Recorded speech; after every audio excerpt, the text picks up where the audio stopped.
Hello दोस्तों, welcome back आपके favourite movie recap channel cinema cafe में आप सभी का फिर से स्वागत करता हूँ। दोस्तों, हाल ही में मैंने ये मूवी देखी और यकीन मानिए इस मूवी का कॉन्सेप्ट इतना कमाल का है कि मैं बस उम्मीद कर सकता हूँ कि हमारे बॉलीवुड वाले भी इस तरह की मूवीज बना सकें। तो चलिए दोस्तों, कहानी शुरू करते हैं। कहानी की शुरुआत में हमें एक सुनसान वीरान जगह को दिखाया जाता है जहां पर किसी प्रकार का कोई भी इंसानी गतिविधि हमें नहीं दिखता है।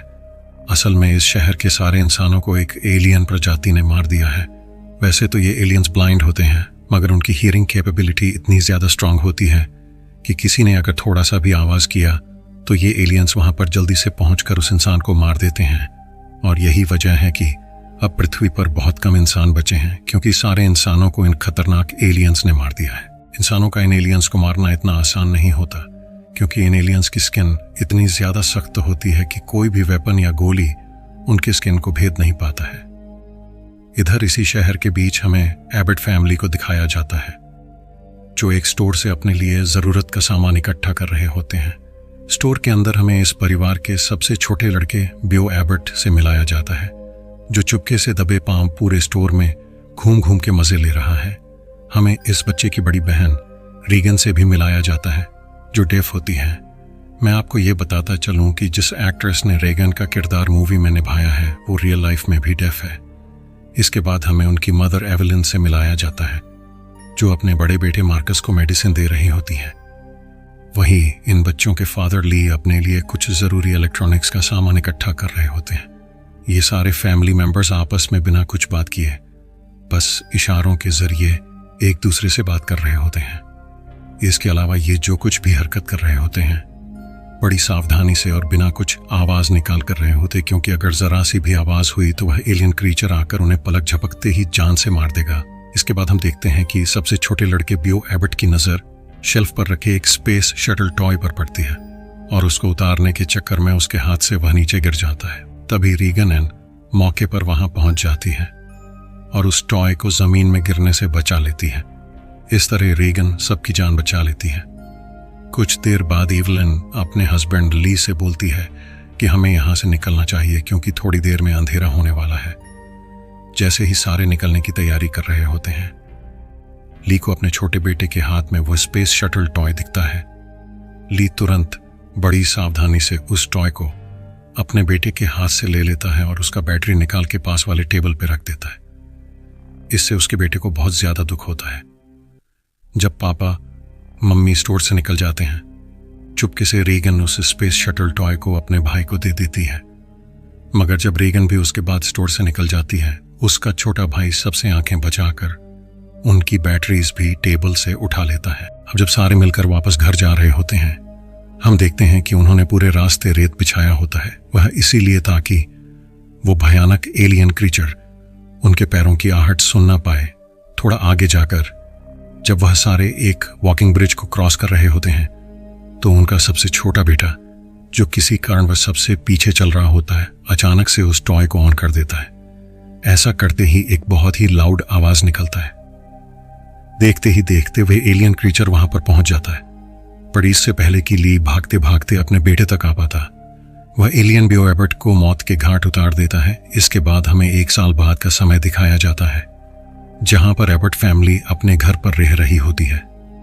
ली अपने घर के बेसमेंट में बहुत ही ध्यान से कुछ काम कर रहा होता है और एक व्हाइट बोर्ड पर उसने उस एलियन की प्रॉपर्टीज या खासियतें लिखी हुई होती हैं, जैसे कि वह एलियन क्रीचर अंधा है, बस साउंड पर ही अटैक करता है और उसका बाहरी शरीर एक ढाल या आर्मर की तरह मजबूत है।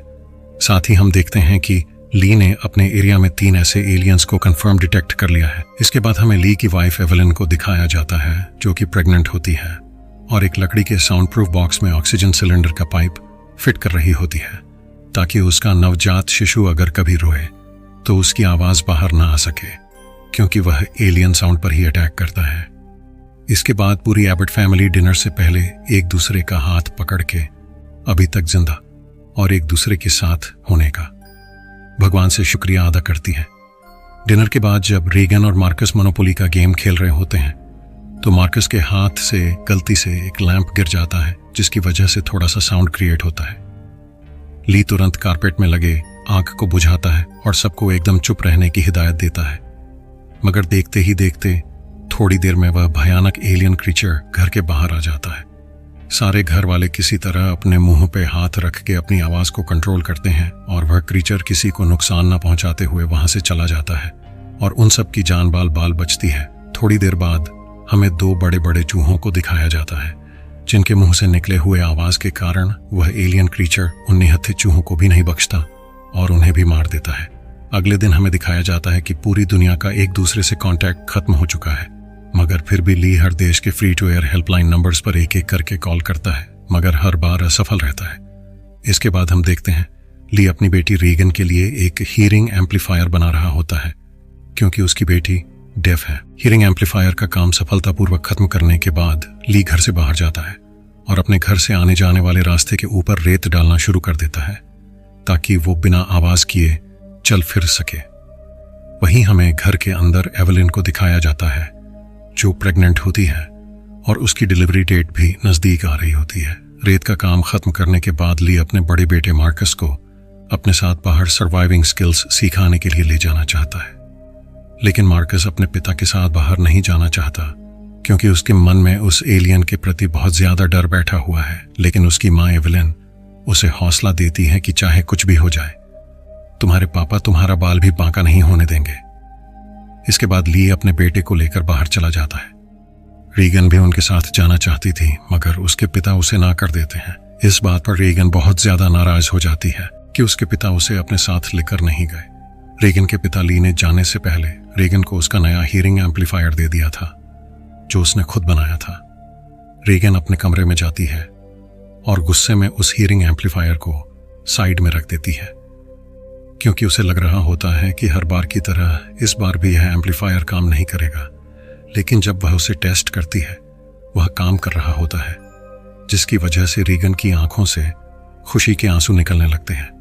साथ में रीगन को अपने छोटे भाई की याद आने लगती है क्योंकि अब तक उसे यही लगता है कि उसके छोटे भाई की मौत भी उसी की वजह से हुई थी क्योंकि उसी ने बियो एबर्ट को उस स्पेस शटल टॉय को वापस दिया था। इसके बाद अपने भाई के गम में रीगन अकेले ही उस जगह के लिए निकल जाती है जहां पर उस एलियन क्रीचर ने उसके छोटे भाई को मारा था। इसके बाद हम देखते हैं कि ली अपने बड़े बेटे मार्कस को एक नदी किनारे ले जाता है और एक मछली पकड़ कर देता है, मगर मार्कस बहुत ही ज्यादा डरा होता है। लेकिन ली अपने बेटे को समझाता है कि नदी की आवाज की वजह से, जो कि एक लाउडर आवाज है, वह क्रीचर हमारी धीमी आवाज नहीं सुन पाएगा। इस बात को और गहराई से समझाने के लिए ली अपने बेटे को एक झरने के पास ले जाता है और जोर जोर से चिल्लाने लगता है। फिर वह अपने बेटे को समझाता है कि देखो, झरने की इतनी लाउड आवाज की वजह से उस क्रीचर को हमारी चिल्लाने की आवाज भी बिल्कुल भी नहीं जा रही है। इसके बाद मार्कस अपने पिता से पूछता है कि क्या आप हमारे छोटे भाई बियो एबर्ट की मौत का जिम्मेदार रीगन को मानते हैं? तो उसके पिता बोलते हैं कि उसके साथ जो हुआ उसका कोई भी जिम्मेदार नहीं है। लेकिन मार्कस उसे बताता है कि आज तक रीगन अपने छोटे भाई की मौत का जिम्मेदार खुद को मानती है। अब जब दोनों घर वापस जा रहे होते हैं, उन्हें बीच रास्ते में एक बूढ़ा आदमी दिखता है जिसकी पत्नी को उस एलियन क्रीचर ने बहुत बुरी तरह जान से मार दिया होता है। ली उस बूढ़े आदमी से विनती करता है कि प्लीज आप चुप रहे, मगर वह बूढ़ा आदमी अपने गम में इतना डूबा रहता है कि वह जोर जोर से चिल्लाना शुरू कर देता है।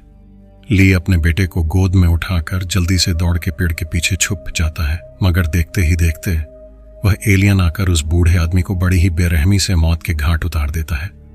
वहीं दूसरी तरफ हम देखते हैं कि ली की पत्नी एवलिन के पैर में सीढ़ी से नीचे उतरते वक्त एक कील घुस जाता है और साथ ही साथ उसका लेबर पेन भी उसी वक्त शुरू हो जाता है।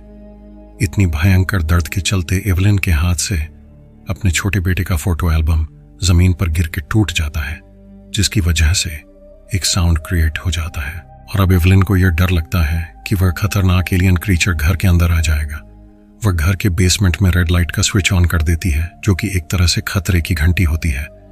लेकिन तब तक बहुत देर हो जाती है और वह एलियन घर के अंदर आ जाता है। एवलिन पैर में कील घुसने के दर्द से और साथ ही साथ लेबर पेन के दर्द से बेसुध हो रही होती है, मगर फिर भी वो अपने मुंह से जरा सी भी आवाज नहीं निकालती क्योंकि वो इसका अंजाम जानती है। इधर घर वापस आते हुए ली दूर से ही अपने घर के बाहर रेड लाइट को देख लेता है और समझ जाता है कि एवलिन किसी मुसीबत में है और अपने घर की तरफ भागने लगता है। घर के बाहर से ही ली अंदर गए एलियन क्रीचर्स को स्पॉट कर लेता है। इसके बाद ली अपने बेटे मार्कस को बोलता है कि वह घर से थोड़ी दूर खेत में जाकर पटाखे और आतिशबाजी जलाए, जो कि वहां पे पहले से ही ऐसी किसी सिचुएशन के साथ निपटने के लिए रखे हुए हैं, ताकि पटाखों के शोर से वो एलियंस घर को छोड़ दूर खेतों में चले जाएं। उनका यह प्लान कामयाब हो जाता है। इसके बाद ली दौड़ते दौड़ते घर के अंदर जाता है और देखता है कि बाथटब पूरा खून से भरा हुआ है। उसे एक पल के लिए लगता है कि उसने देर कर दी, लेकिन चैन की सांस तब लेता है जब वो देखता है कि एवलिन अभी भी जिंदा है। यही नहीं, उसने अपने बेबी को जन्म भी दे दिया होता है। उसके बाद ली एवलिन और बच्चे को गोद में उठाकर बेसमेंट में ले जाता है और बच्चे को साउंड प्रूफ लकड़ी के बॉक्स के अंदर रख देता है, जो उन्होंने पहले से बनाकर रखा था। बच्चे के रोने की आवाज से वह एलियन थोड़ा सा तो उनकी तरफ अट्रैक्ट होता है, मगर जैसे ही ली ऑक्सीजन सिलेंडर का पाइप बच्चे के मुंह में लगा देता है, रोने की आवाज पूरी तरह दब जाती है और वह उस वक्त के लिए सुरक्षित हो जाते हैं। दूसरी तरफ हम देखते हैं कि मार्कस खेतों के रास्ते अपने घर वापस आ रहा होता है। जब उसे किसी एलियन के आसपास होने का एहसास होता है, वह डर के मारे भागना शुरू करता है, मगर थोड़ी देर भागने के बाद वो एक ट्रैक्टर के बड़े टायर से भिड़ के बेहोश हो जाता है और उसका टॉर्च भी उसके हाथ से गिर जाता है। इधर रीगन जब घर वापस आ रही होती, उसे खेतों के बीच में टॉर्च का लाइट दिखता है। वह समझ जाती है कि यह उसका भाई या उसके पिता हो सकते हैं, लेकिन जब वो थोड़ी खोजबीन करना चालू करती है तो चुपके से उसके पीछे वो एलियन क्रीचर आ जाता है। लेकिन इससे पहले कि वो एलियन उसे कोई नुकसान पहुंचा पाता, रीगन के हीरिंग एम्पलीफायर से हाई पिच फ्रीक्वेंसी तरंगे निकलना शुरू हो जाती है, जो कि इत्तेफाक से एलियन के बर्दाश्त के बाहर होता है और वो रीगन को नुकसान पहुंचाए बिना वहां से चला जाता है। इसके बाद रीगन अपने भाई मार्कस को खोज निकालती है और दोनों मिलकर अपने घर के अनाज के मिल के छत पर चले जाते हैं।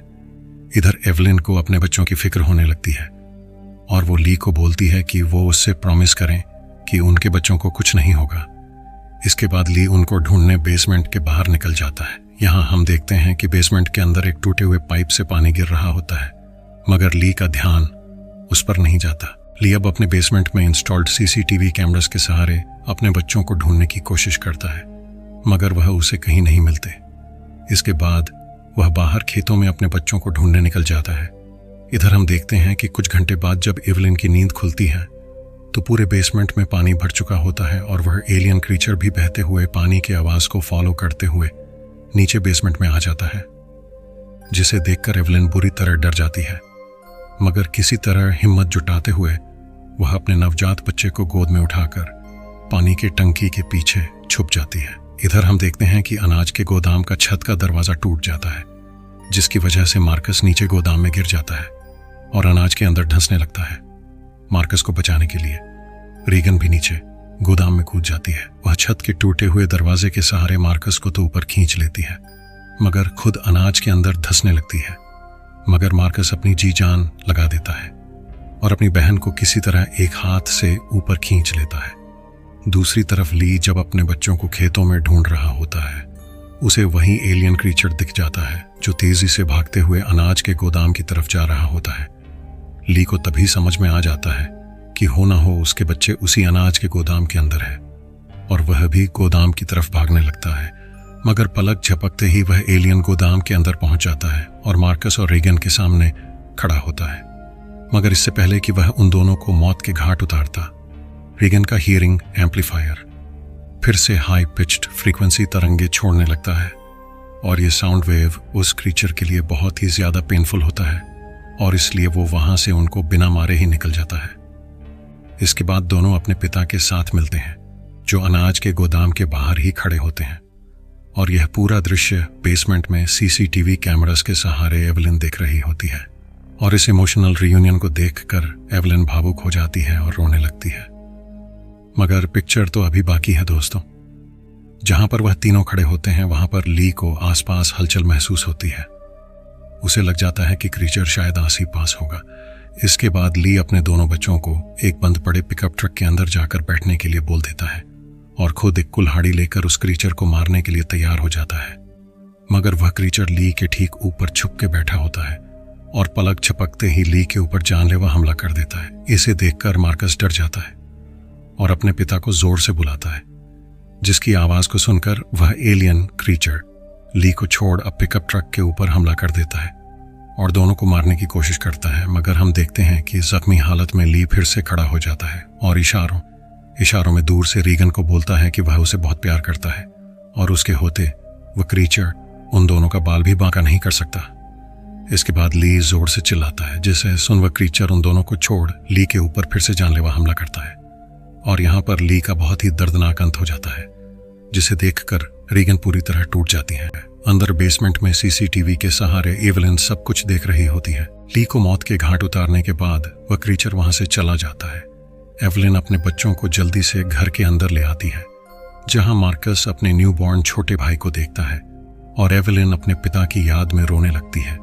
तभी घर के अंदर लाइट ब्लिंक होना शुरू हो जाता है और वह लोग समझ जाते हैं कि वह एलियन फिर से घर के अंदर आ चुका है। एवलिन एक शॉटगन हाथ में पकड़कर खतरे से निपटने के लिए तैयार हो जाती है।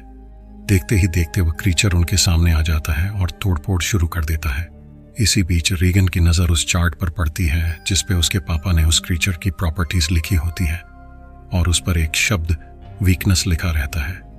तभी रीगन का ध्यान उसके पापा के दिए हुए हीरिंग एम्पलीफायर पर जाता है और उसे याद आता है कि जब भी इस एम्पलीफायर से फ्रीक्वेंसी निकलता है उस क्रीचर के लिए बर्दाश्त करना मुश्किल हो जाता है। इस थ्योरी को टेस्ट करने के लिए रीगन अपना हीरिंग एम्पलीफायर एक और बार ऑन कर देती है और देखते ही देखते उसमें से हाई पिच फ्रीक्वेंसी तरंगे निकलना शुरू हो जाती है, जिसके कारण वो क्रीचर बुरी तरह दर्द के मारे तड़पने लगता है और जमीन पर नीचे गिर जाता है। लेकिन थोड़ी देर बाद उस क्रीचर को फिर से होश आ जाता है और वह फिर से उठ खड़ा होता है। तभी एवलिन अपने शॉटगन से उस क्रीचर को शूट करके मौत के घाट उतार देती है। असल में इस एलियन का बाहरी स्किन आर्मर या ढाल की तरह सख्त होता है, मगर जब ये किसी साउंड को सुनने की कोशिश करता है वह अपने बाहरी स्किन को हटाकर अपनी internal hyper sensitive skin cells को एक्सपोज करता है और अगर उसके इंटरनल पार्ट्स को निशाना बनाया जाए तो उस एलियन को मारा जा सकता है, जैसा कि अभी एवलिन ने किया था। उस एलियन को खत्म करने के बाद एवलिन और रीगन को फिर से किसी खतरे का एहसास होता है और तब वो सीसीटीवी कैमरास में देखते हैं कि 2 और एलियन क्रीचर्स उनके घर की तरफ आ रहे होते हैं। असल में शॉटगन की लाउड आवाज से अट्रैक्ट होकर यह एलियंस घर की तरफ आने लगते हैं, मगर अब की बार माँ और बेटी एक दूसरे को बड़े कॉन्फिडेंस से देखते हैं क्योंकि अब इनको इस क्रीचर की कमजोरी का पता चल गया होता है। इसके बाद रीगन अपने हीरिंग एम्पलीफायर डिवाइस को कंपाउंड में लगे स्पीकर्स के साथ कनेक्ट करती है और उसे फुल वॉल्यूम में सेट कर देती है और उसकी मम्मी एवलिन अपने शॉटगन को कॉक करके उसे तैयार करती है। और इसी जबरदस्त सीन के साथ दोस्तों इस पिक्चर का दी एंड हो जाता है। उम्मीद करता हूं कि आपको ये कहानी पसंद आया होगा। Thanks for watching.